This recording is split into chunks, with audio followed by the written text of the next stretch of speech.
چاہتا ہوں کہ سیاحتی ذمہ داریاں جو آپ انجام دے رہے ہیں ان میں ہماری معروضات جو ہیں ان کو مناسب جگہ ملے گی اور منافع شعور پر وہ چیزیں آئیں گی.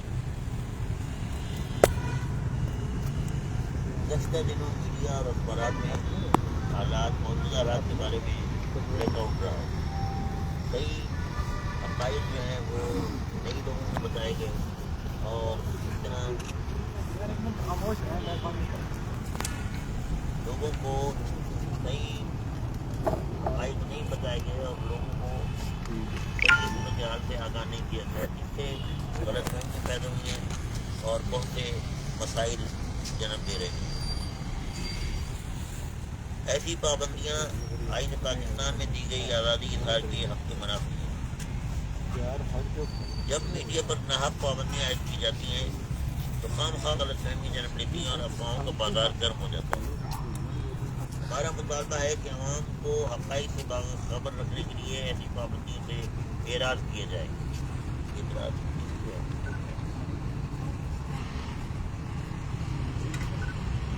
گزشتہ دنوں ثانیہ مرید کے پوچھنا واقعات سے ہر پاکستانی افسردہ ہے. اس میں کوئی شک نہیں کہ وہاں بہت ظلم ہوا ہے اور لاشوں کا بازار گرم ہوا ہے. یہ ہمارے لیے انتہائی تکلیف دہ ہے اور ناقابل برداشت صورتحال ہے. ظلم و ستم کی ناقابل فراموش داستانیں رقم کی گئی جس سے ملک بھر میں اختلاف فدا غلط ہے. کیا یہ اچھا ہوتا کہ افہام و تفہیم کے ساتھ ان مسائل کا حل نکالا جاتا ہے. یہ بات روز روشن کی طرح آیا ہے کہ ملک کے عدید میں اہل سنت ہمیشہ امن اور قانون کے پاسدار رہے ہیں. تشدد و بربریت کا راستہ اختیار کرنے میں کبھی مسائل حل نہیں ہوتے. لیکن افسوس ہے کہ ان ظاہروں کی آڑ میں پاکستان کے سواد اعظم اہل سنت کو بے بنیاد تشدد کا نشانہ بنایا گیا. سینکڑوں پسند سنی افراد کو نظر بند کیا گیا ہے اور بات کو گالیہ ہے پتہ نہیں کہاں ہے. وہ ایسی صورتحال ہے جو انتہائی تکلیف دہ ہے. ناجائز اور غلط بے بنیاد مقدمات کو ملوث کیا گیا ہے. پیسیوں مدارس کا سر بمہر کر دیا گیا ہے. چھاپے مارے جا رہے ہیں. معصوم طلباء کو ناجائز طور پر ہراساں کیا گیا ہے. وہ طلباء جو دین کا علم حاصل کرنے کے لیے آئے ہیں ان کا سیاست سے کوئی تعلق نہیں ہے. وہ پرامن ہے اور علم دین کی کے حصول کے لیے اپنے دربار کو چھوڑ رہے ہیں. ان کے ساتھ ایمان کیا جاتا ہے. حالانکہ جماعت اہل سنت ایک غیر سیاسی مذہبی جماعت ہے. جماعت اہل سنت کے وابستگان اور دین و مدارس کا اس واقعے سے کوئی تعلق نہیں ہے.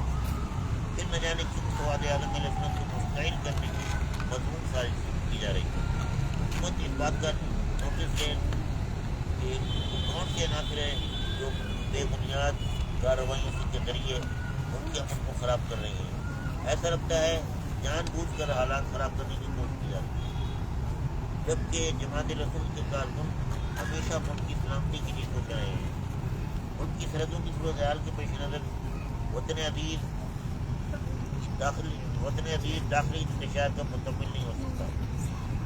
ہمارا مطالبہ ہے کہ حالیہ پرشدید واقعات اور شہادتوں اور زخمی ہونے والوں کے واقعات تحقیقات کے لیے ہائی کورٹ میں جوڈیشل کمیشن قائم کیا جائے ہائی کورٹ کی نگرانی میں. اور وہ یہ اس کا صحیح جو صورتحال ہے وہ سامنے لائے اور پتہ چلے کہ کس کی زیادتی ہے کہ کیوں ایسا ہوا ہے. سینکڑوں بے گناہ لوگوں کو نظربند کر دیا. سینکڑوں بے گناہ جن کا تحریک لبیک سے کوئی تعلق نہیں ہے. ہم خود بھی جماعت سنت کا تحریک لبیک سے کوئی تعلق نہیں ہے. لیکن ہمارے بہت سے سنی جو جماعت کے ساتھ وابستہ ہیں پرامن ہیں. انہیں یہاں سے انتظار کر دیا گیا. قانون بند کر دیا گیا. حوالات بند کر دیا گیا. فاروق خان صاحب سعیدی ناظم اعلیٰ ہیں جماعت پنجاب کے اور دوسرے ساتھی ہمارے ایوب مغل صاحب، انہوں نے بڑی کوشش کی اور حکام سے ملاقات کی ہے، اور پھر جا کر لوگ جو ہے بری ہوئے ہیں، وہاں سے نکلے ہیں، اور اب بھی کچھ لوگ ابھی تک میرے ارادت ہیں۔ میں حیران ہوں کہ ایسا کیوں ہو رہا ہے، یہ کوئی سازش ہے اس کے پیچھے جو ملک کے امن کو تباہ کرنا چاہتے ہیں۔ سینکڑوں بے گناہ لوگوں کو نظربند کیا گیا، مقدمات میں ملوث کیا گیا، انہیں فی الفور رہا کیا جائے اور بے بنیاد مقدمات ختم کیے جائیں۔ دینی مدارس کو بلا جواز سربمہر کیا گیا اور معصوم طلباء کو ہراساں کیا گیا۔ ناحق مدارس کو سربمہر کرنے والے اور طلباء کو ہراساں کرنے والوں کو کی سرپرستی کی جائے، اور کچھ مدارس اب بھی بند ہیں، حالانکہ ہم نے بہت کوشش کی ہے، اب بھی وہ مدارس بند ہیں پاکستان یہاں شہر میں، تو ہم نے کوشش کی ہے، لیکن دیگر شہروں میں بہت سے مدارس بھی ان کا کوئی تعلق سیاست سے نہیں ہے، دہشت گردی سے نہیں ہے، وہاں یہ صورتحال ہے۔ تو ہمارا مطالبہ ہے کہ ان مدارس کو فوری طور پر کھولا جائے اور آئندہ اس بات کو یقینی بنایا جائے کہ دینی مدارس پرامن ماحول میں اپنی تعلیمی سرگرمیاں جاری رکھیں۔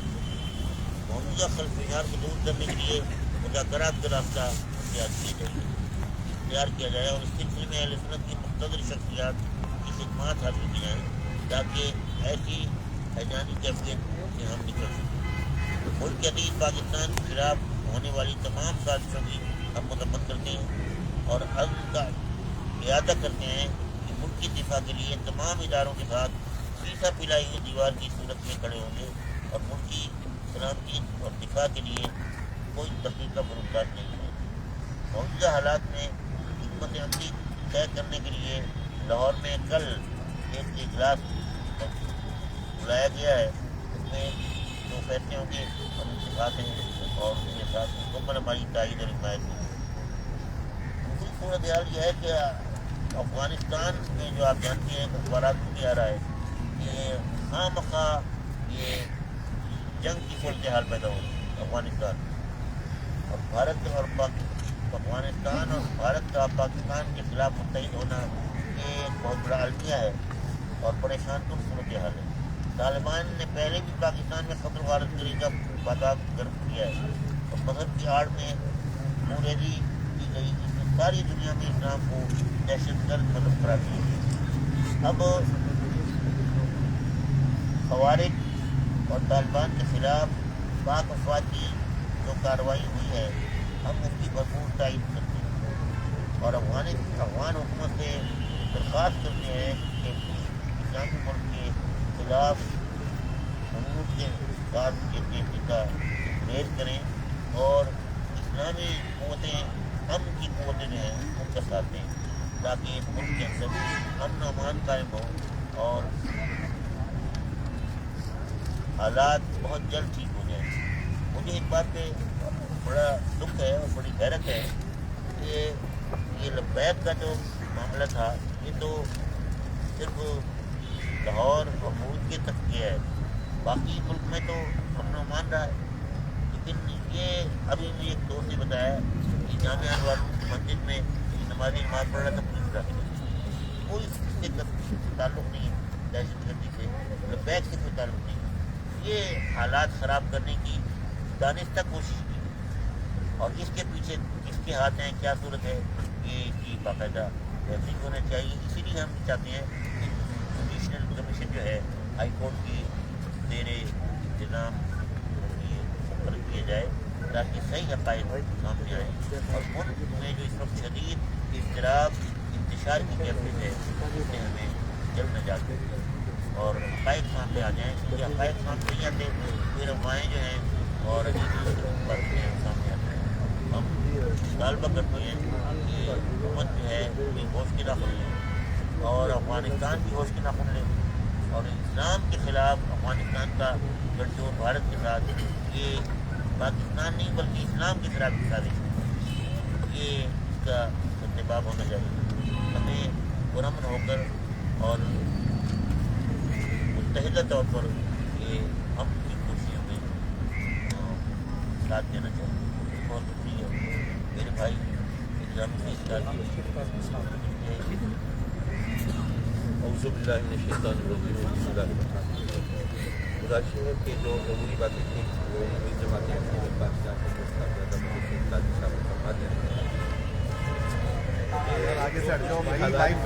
خراب ہے اور طریقے کے حوالے سے جو بات ہو رہی ہے، سب سے بڑا اعتراض یہ کیا جاتا ہے کہ جی وہ اس وقت یہ اس مارچ کی ضرورت کیا تھی. یہ بات اپنی جگہ درست صحیح کہ اس مارچ سے فرق نہیں پڑنا تھا، کوئی فائدہ نہیں ہونا تھا، لیکن سوال یہ ہے کہ ساری دنیا کے اندر اسرائیل کے خلاف مظاہرے ہو رہے ہیں.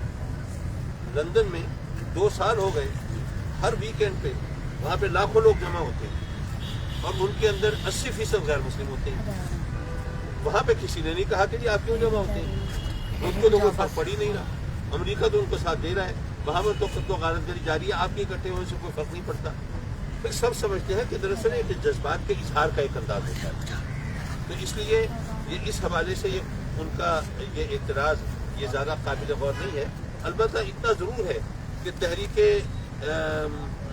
تحریک لبیک نے جو کہا کہ جی ہم وہاں جائیں گے، امریکی ایمبیسی یہ ایک نامناسب اعلان تھا، کیونکہ آپ جانتے ہیں کہ دیگر جماعت اسلامی پنڈی میں بھی ریلی نکال رہی ہیں. وہ ریلی نکالتے ہیں، اپنے جذبات کا اظہار کرتے ہیں، تقریریں ہوتی ہیں، ختم ہو جاتی ہے، بات ختم ہو جاتی ہے. اگر یہاں پر بھی اس انداز سے ہوتا تو میں سمجھتا ہوں کہ اس حد تک نوبت نہ پہنچتی. تو ایک بے تدبیری تو دوسری طرف سے بھی تھی، لیکن ادھر سے جو ظلم ہوا اس کا بہرحال کوئی جواز نہیں بنتا تھا.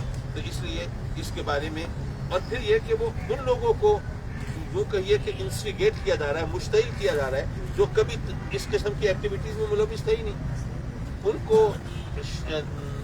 اشتعال دلا کے شامل کیا جا رہا ہے. اور گویا یہ کہا جا رہا ہے کہ تم تحریک لبیک کے ساتھ ہو یا نہیں ہو، جب تم اسی کیٹیگری میں ہو تو ٹھیک ہے، پھر کھل کے سامنے آ جاؤ ان کے ساتھ. یہ تو ان کے ہاتھ مضبوط کرنے والی بات ہے نا.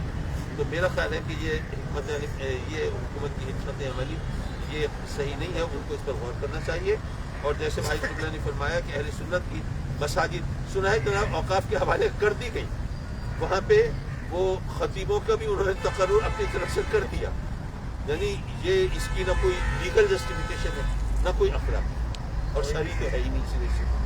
تو اور جہاں تک یہ افغانستان کا معاملہ ہے، آپ دیکھیے ہماری مغربی سرحد بہت طویل سرحد ہے جو افغانستان سے ملتی ہے، اور مشرقی سرحد بہت طویل سرحد ہے جو انڈیا سے ملتی ہے. اب انڈیا اور افغانستان دونوں اکٹھے ہو جائیں پاکستان کے خلاف تو ہم تو سینڈوچ ہو گئے نا. بھائی ایران سے تو ہمارا ایک چھوٹا سا حصہ ملتا ہے، اور چین سے تو ایک کونا یوں کھڑی ہے اور باقی وہ سمندر ہے. تو ایسی صورتحال میں انڈیا کا اور افغانستان کا پاکستان کے خلاف یہ اتحاد یہ بہت زیادہ پریشان کن ہے. اور میرا خیال ہے کہ ملکی سلامتی کے لیے زیادہ ہمیں فوکس اس ایشو پہ کرنا چاہیے کہ ہماری عوام کی تائید اور حمایت کیا ہماری ان لا انفورسنگ ایجنسیز کو حاصل ہے جو کہ وہ طالبان کو ختم کرنا چاہتے ہیں، اور اس طرح وہ افغانستان ان کو طالبان کے بہانے سے ہو رہا ہے نا. اور تو کوئی جسٹیفیکیشن نہیں ہے، کوئی اور جواز نہیں ہے. تو اس پس منظر میں ہمیں یہ ضرور دیکھنا چاہیے. اور پھر میں سمجھتا ہوں کہ ہماری یہ جو سانحہ ہوا ولیدیہ کا، اس کا ایک خوفناک پہلو یہ ہے کہ جن لوگوں پر گولیاں لگی ہیں، جن کے گھروں سے جنازے اٹھے ہیں، اب ذرا سوچئے ان کی آنکھیں تو پولیس والوں کو اور لا انفورسنگ آنکھوں والوں کو دیکھ کر ان میں خون اتر آئے گا، ان میں تو ایک جذبات ابھریں گے نا. تو اپنی ملکی لا انفورسنگ ایجنسیز کے خلاف لوگوں کے اندر جذبات کا اشتعال میں آنا، یہ ملکی سلامتی کے لیے بہت بڑا خطرہ ہے. ہمیں اس چیز کو پیش نظر رکھنا چاہیے. اس لیے ہم یہ سمجھتے ہیں کہ اس وقت اب اگر ہم مطالبہ کریں، مذاکرات کریں، تو مذاکرات کس بات پہ کریں؟ پوائنٹ کیا ہے؟ سوائے اس کے کہ بھائی ان سے مطالبہ ہے کہ بھائی اب آپ مہربانی کریں، جو مقدمے آپ نے درج کیے ہیں، جو گرفتاریاں کی ہیں، وہ مقدمے ختم کریں، وہ گرفتاریاں جو ہیں ختم کریں، اور جناب جو ادارے سیل کیے ہیں وہ بحال کریں، اور جو لوگ زخمی ہیں ان کو فیسیلیٹیٹ کریں، ان کے علاج معالجے کی صورتیں پیدا کریں، اور جو شہید ہوئے ہیں ان کے ساتھ کیا حسن سلوک کیا جا سکتا ہے، اس پر کوئی بات چیت ہو سکتی ہے، دیکھا جا سکتا ہے. بہرحال یہ حالات ہم سب کے لیے بہت تشویشناک ہے. اللہ تعالیٰ اپنے طرف سے کرم فرمائے. کل صبح لاہور میں ہم نے یہ اجلاس بلایا ہے کچھ جماعتی حوالے سے، جس میں صرف جماعتوں کی بات نہیں بلکہ جو بڑے آستانے ہیں ان کی نمائندگی بھی ہوگی، جو ہماری مکتبہ فکر کی معروف اور مقبول شخصیات ہیں اس تشریف فرما ہوگی، اور انشاءاللہ بھی بیٹھیں گے، کوئی حکمت عملی تیار کریں گے۔ ایک بات یہ ہے، آپ لوگوں آپ کی خدمت میں کہ سابق وزیر اعظم شاہد خاقان عباسی کی میں نے ایک کلپ دیکھی ہے، اس کے اندر انہوں نے بتایا کہ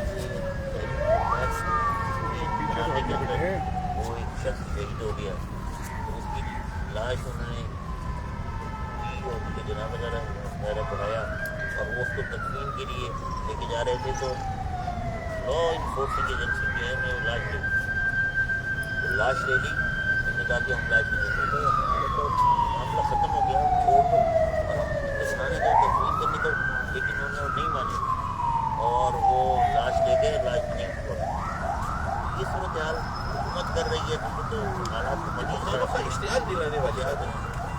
صاحب آپ لوگ اس وقت ملک کی سطح کے وزیر کی سربراہی کر رہے ہیں، تو آپ نے ان حالات سے آگاہ کرنے کے لیے کسی حکومتی ایسی شخصیت سے رابطہ کیا جن کو آپ یہ بتا سکیں کہ جو لوگ دینے کے لبیک کے جن کا تعلق نہیں ہے ان کو بھی گرفتار کیا جا رہا ہے، ان کی مساجد پر دعویٰ کھولا جا رہا ہے، تو کیا آپ کا اس طرح سے رابطہ ہو؟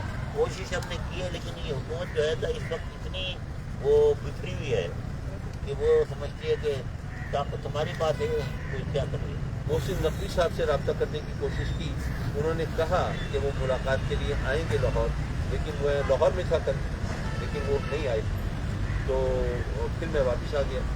تو اب دیکھیے اب کیا بنتا ہے، اب کل ہم لاہور میں ہوں گے، ہو سکتا ہے پھر رابطہ ہو۔ ویسے ہم نے کچھ دوستوں سے کہا ہے کہ چونکہ معاملہ پنجاب کا ہے تو پنجاب انتظامیہ سے بھی بات ہونی چاہیے، تو ہو سکتا ہے کہ چیف منسٹر سے ملاقات کی کوئی صورت بنے، لیکن یہ کہ یہ ابھی تو ہم اپنی حکمت عملی طے کریں گے، اس کی روشنی میں انشاءاللہ آگے چلیں گے۔ لیکن آج کا موسم نقوی کا بیان ہے کہ ہم نے جب بھی کئی لبیک سے مذاکرات کیے ہیں تو ہر مذاکرات میں جو نئی شرائط کے ساتھ آتے ہیں، کسی پوائنٹ پہ آتے نہیں ہیں اور اس کے بعد ہم سے کہتے ہیں کہ ہم مذاکرات کریں تو کس بات پہ کریں، لیکن جب بھی ہم نے مذاکرات کیے ہیں تو وہ اپنا نیا ایجنڈا لیا۔ دیکھیے بات یہ ہے کہ ہم نہ تو تحریک لبیک کی نمائندگی کر رہے ہیں نہ حکومت کی نمائندگی کر رہے ہیں، ہم تو ایک درمیان میں برج کا کام دینا چاہتے ہیں۔ اس وقت دراصل حکومت جو ہے طاقت کی نشے کے اندر ہے، اور وہ کوئی مثبت بات سننے کے لیے نہ تیار ہے، نہ اور مثبت کام کرنے کے لیے۔ یہ طاقت کا نشہ ظاہر خرابی پیدا کرتا ہے، اس لیے رویے کو بدلنا پڑے گا۔ ایسا تو جو بھی ہوگی خرابی کرتا ہے۔ میں نے آج محسن نقوی صاحب کا بیان کہا کہ انہوں نے تحریک لبیک کے علاوہ کسی کو نہ گرفتار کیا ہے نہ مدارس کو سر۔ اس سے بڑا جھوٹ اور کیا ہوگا؟ یہ یعنی اتنا اہم آدمی اگر اس طرح قصد بیان کرے تو یہ بڑی افسوسناک بات ہے۔ ہم ان سے کہتے ہیں کہ وہ صرف اپنی ایجنسیوں پر اکتفا نہ کریں، اپنے کارکنان سے ہی پوچھیں کہ ان کی طرف سے کون سی زیادتیاں ہوں۔ ایسے لوگوں کو گرفتار کیا گیا جن کا نہ سیاست سے کوئی تعلق ہے نہ، جیسے ابھی بتایا حضرت نے کہ ایک نمازی کو پکڑ کے لے نمازی کو اٹھا کے لے گئے۔ یہ سیاست سے تعلق ہونے میں کوئی حرج نہیں ہے، لیکن تحریک لبیک سے کوئی تعلق نہیں ہے، سیاست سے تعلق ہے۔ لیکن جس شخص کو پکڑایا ہے وہ تو اتنا ان کا پیسہ ہے کہ سارے پوچھنے نماز پڑھ رہا ہوا ہے۔ اور یہ وزیر داخلہ جو ہے اگر وہ ایک ایسی بات کریں جو حقیقت کے خلاف ہے تو اس سے پتہ چلتا ہے نا کہ یہ ان کے جو سورس آف انفارمیشن ہیں وہ کتنے ریلائبل ہیں۔ تھینک یو، بہت شکریہ، جو قلم